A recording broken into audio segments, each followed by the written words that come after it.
सुप्रभात बच्चों, मैं हिंदी शिक्षक उमेश वर्मा।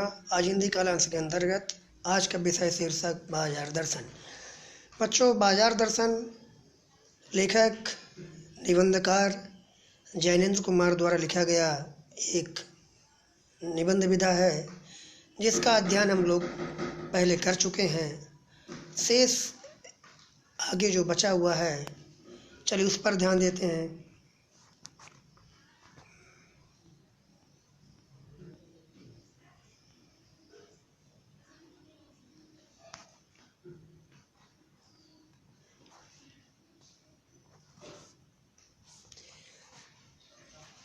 यहाँ से पढ़ना है बच्चों।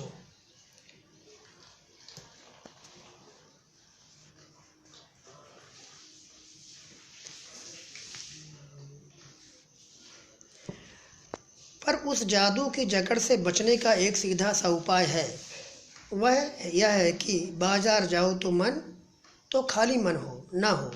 ठीक है, यानी क्या कहा जा रहा है बच्चों, इस जादू से जो बाजार का जो आकर्षण होता है, जो खिंचाव होता है, उससे बचने के लिए है ना, क्या करना चाहिए कि एक ही उपाय है। उपाय क्या बताया गया है कि बाजार जाओ तो मन खाली ना हो। यानी हम बाजार जाएं तो हमारा जो मन है वो मन खाली ना हो। मन के अंदर एक निश्चित या निश्चय करके हमें जाना है कि कौन सी वस्तु में खरीदनी है। ठीक है, एक उद्देश्य बना कर जाना है। इसका मतलब यहाँ पर है कि हमारा मन शून्य ना हो कि हम वहाँ जाएं और हमें ये समझ में न आए कि हमें क्या खरीदना है क्या नहीं खरीदना है। ध्यान दीजिएगा, मन खाली हो तो बाजार ना जाओ। मन खाली हो तो बाजार ना जाओ।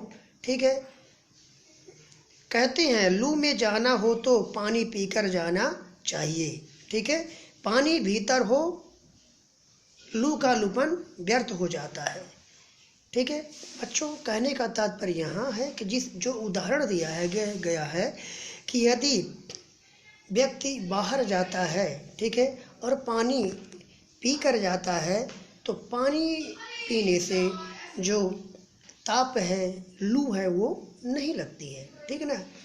तो जिस प्रकार से, क्योंकि हम पानी पीकर जा रहे हैं और ताप से बच रहे हैं, ठीक है ना, ठीक उसी प्रकार ये कहा जा रहा है कि हम यदि बाजार जाते हैं और हमारे मन के अंदर एक उद्देश्य बना हुआ है, एक हमने निश्चय कर लिया है हमें कौन सी वस्तु खरीदनी है, तो हम उसके आकर्षण से, उसके खिंचाव से बच जाएंगे और हमारा व्यर्थ जो पैसा खर्चा होता है वो खर्चा नहीं होगा। ठीक है ना। तो वो एक उदाहरण दे दिया गया है, ठीक है ना, लू का उदाहरण दे दिया गया है। ठीक है, कि व्यक्ति पानी पीकर जाता है तो लू नहीं लगती। ठीक उसी प्रकार हम भी बाजार के आकर्षण से बच जाते हैं। कब? जब हमारे मन के अंदर एक उद्देश्य हो, ठीक है, एक लक्ष्य हो, अर्थात मन खाली ना हो। ठीक है, चलिए आगे ध्यान दीजिए। तब वह घाव बिल्कुल, ध्यान दीजिएगा बच्चों, यहाँ से मन लक्ष्य से भरा हो तो बाजार भी फैला का फैला ही रह जाएगा। तब वह घाव बिल्कुल नहीं दे सकेगा, बल्कि कुछ आनंद ही देगा। तब बाजार तुमसे कृतार्थ होगा, क्योंकि तुम कुछ न कुछ सच्चा लाभ उसे दोगे। बाजार की असली कृतार्थता है आवश्यकता के समय काम आना। ठीक है बच्चों, सीधा अर्थ यही है कि बाजार को हम सार्थक तभी बनाते हैं जब हम बाजार जाते हैं और जो हमारे लिए उपयोगी वस्तु है हम उसी को लाते हैं, व्यर्थ में पैसा नहीं गवाते हैं। ठीक है ना। तो हमें आनंद ही मिलेगा और बाजार को कृतार्थ करेंगे, अर्थात उसको हम सार्थक बनाएंगे। ठीक है ना। तो यहाँ पर कहने का तात्पर्य यही है कि हम बाजार को सार्थक का बना सकते हैं जब हम आवश्यकता के अनुसार, आवश्यकता के अनुरूप यदि हम कोई वस्तु को खरीदते हैं। ठीक है बच्चों, चलिए आगे बढ़ते हैं बच्चों।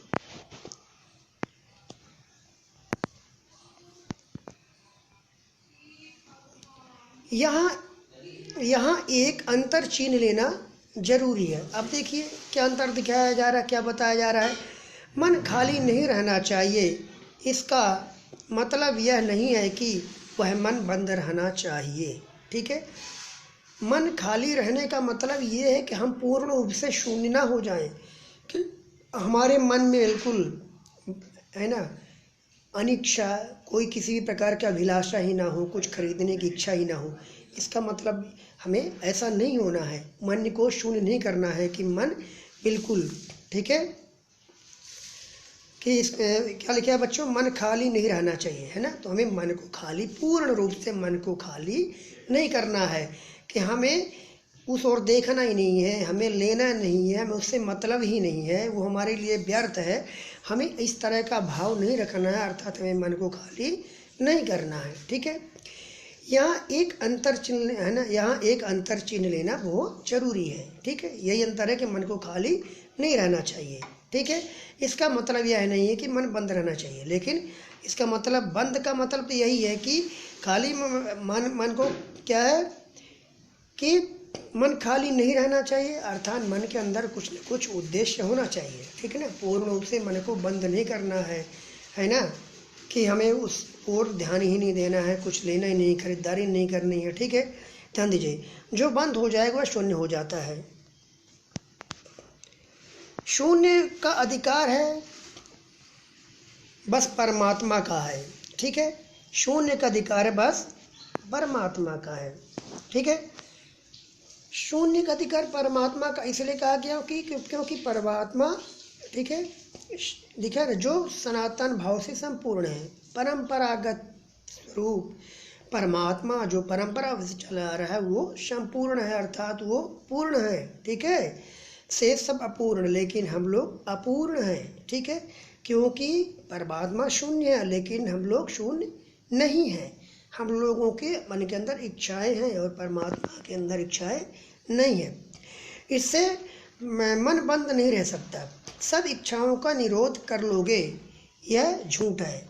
मतलब अगर हमारे सभी इच्छा, जितनी भी इच्छाएं होती है, ठीक है, हर प्रकार की इच्छाओं पर यदि हम पूर्ण रूप से निरोध कर लें, अर्थात रोक लें, है ना, हम अपनी इच्छा को, है ना, किसी ओर अग्रसित न करें, आगे न बढ़ाएं, ठीक है, वैराग्य जैसा धारण कर लें, तो यह झूठ है, गलत है, ठीक है। और अगर इच्छा निरोध तपह का ऐसा ही नकारात्मक अर्थ हो तो वह तप झूठ है। अगर इस प्रकार, है ना, यानी इच्छाओं पर हम निरोध कर लें, रोक ले इच्छाओं को, तो यहाँ पर ये क्या है, एक तप नहीं है बल्कि ये झूठ है। वैसे तप की राह रेगिस्तान को जाती होगी, मोक्ष की राह वह नहीं है, ठीक है। देखिए, रेगिस्तान का तात्पर्य यही है कि मन यदि हमारा शून्य हो गया, मन के अंदर कोई भी भाव विचार नहीं है, ठीक है, अनदेखा कर रहे हैं, तो वह रेगिस्तान के स्वरूप हो गया। लेकिन यदि मोक्ष हम तभी मानते हैं कि यदि हमारे मन के अंदर कुछ इच्छाएं हैं, इच्छाएं होनी चाहिए, और इच्छा होने के बावजूद भी अपने आप में धैर्य संयम रखते हैं, तो वो एक मोक्ष का राह है। वैसे, ठीक है बच्चों, ध्यान दीजिएगा, ठाठ देकर मन को बंद रखना, ठीक है, यहाँ से ध्यान दीजिएगा, यहाँ से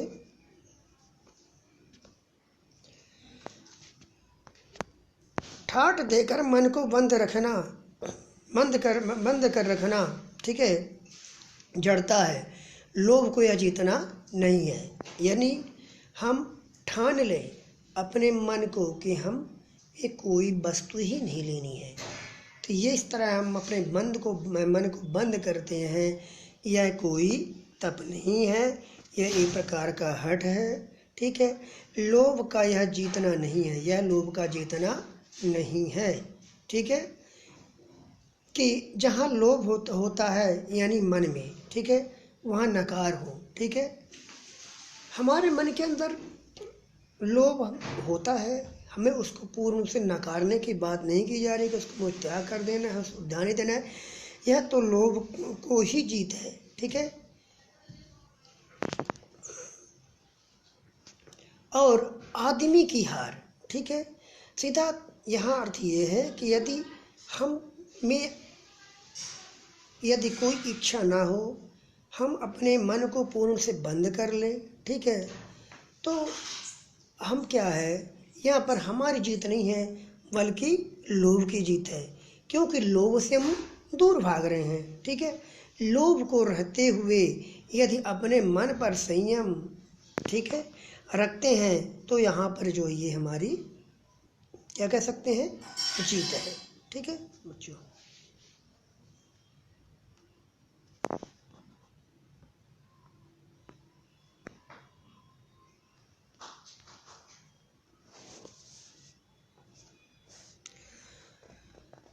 ध्यान दीजिएगा आगे,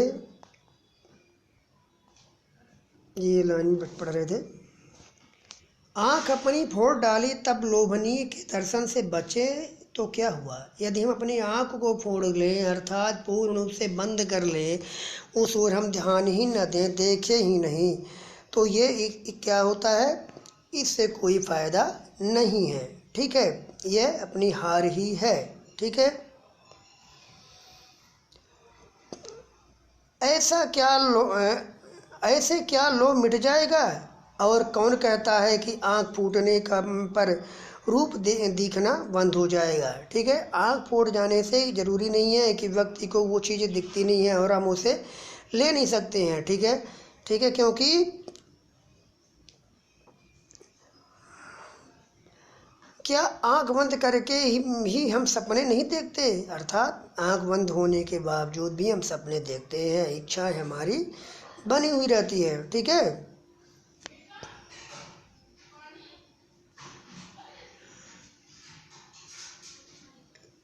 और वे सपने क्या चैन भंग नहीं करते, है ना। अर्थात जो हमारे मन के अंदर जो भाव, जो सपने होते वो हमारे चैन का मतलब ये है कि हमें हमारी व्याकुलता को बढ़ाते रहते हैं। ठीक है, और आराम से व्यक्ति किसी भी क्षण, है ना, निश्चिंत नहीं रहता, बल्कि उसके मन के अंदर यह भाव रहता है कि हमें कौन सी वस्तु लेनी, ये लेना है, वो लेना है, भले ही आँख फोड़, लेकिन उसके मन के अंदर सपने बने हुए रहते हैं।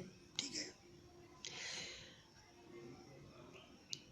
और कौन कहता है कि आँख फूटने पर रूप दिखना बंद हो जाएगा। क्या आँख बंद करके सपने नहीं लेते। ठीक है, और सपने क्या चैन भंग नहीं करते।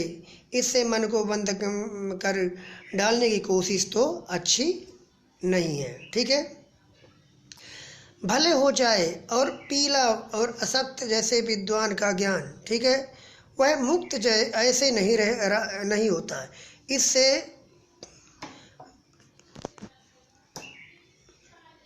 इससे मोद कर तो बंद तो मन को करना नहीं चाहिए। ठीक है, वह मन पूर्ण कब है। ठीक है, हमें पूर्णता होती तो परमात्मा के अभिन्न अन्न हम महाशून्य के ही न होते। ठीक है, अपूर्ण है। इसी से हम और बाजार ज्ञान सदा उसी अपूर्णता के बोध को हम से गहरा करता है। सच्चा कर्म सदा इस अपूर्णता की स्वीकृति को साथ होता है।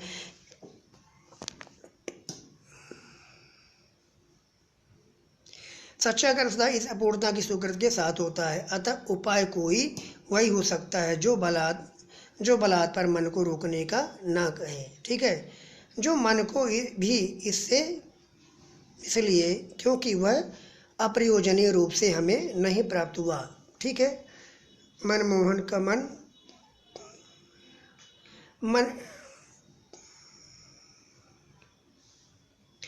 मनमाने पन की छूट मन को ना हो, क्योंकि वह अखिल का अंग है, खुद कुल का नहीं। ठीक है, देखिए इस गद्यांश में सीधा यही बताया गया है कि मन को पूर्ण होना चाहिए, अपूर्ण। ठीक है, लेकिन हमारा मन पूर्ण नहीं रहता है। ठीक है, पूर्ण किसका रहता है, ईश्वर का। ठीक है, तो हमारा मन यदि अपूर्ण है, क्योंकि हमारे मन के अंदर अनगिनत इच्छाएं होती है। ठीक है, हम उन्हें अपने आँख फोड़ने की बात भी कही गई कि व्यक्ति यदि अंधा हो जाए या कि आँख फोड़ ले तो क्या उसके इच्छाएं उसकी नष्ट हो जाती? नहीं, उसकी इच्छाएं बनी रहती हुई हैं। ठीक है, और बहुत सारी वस्तुएं, बहुत सारी चीज़ों को पाने की उसकी इच्छा बराबर रहती है। ठीक है,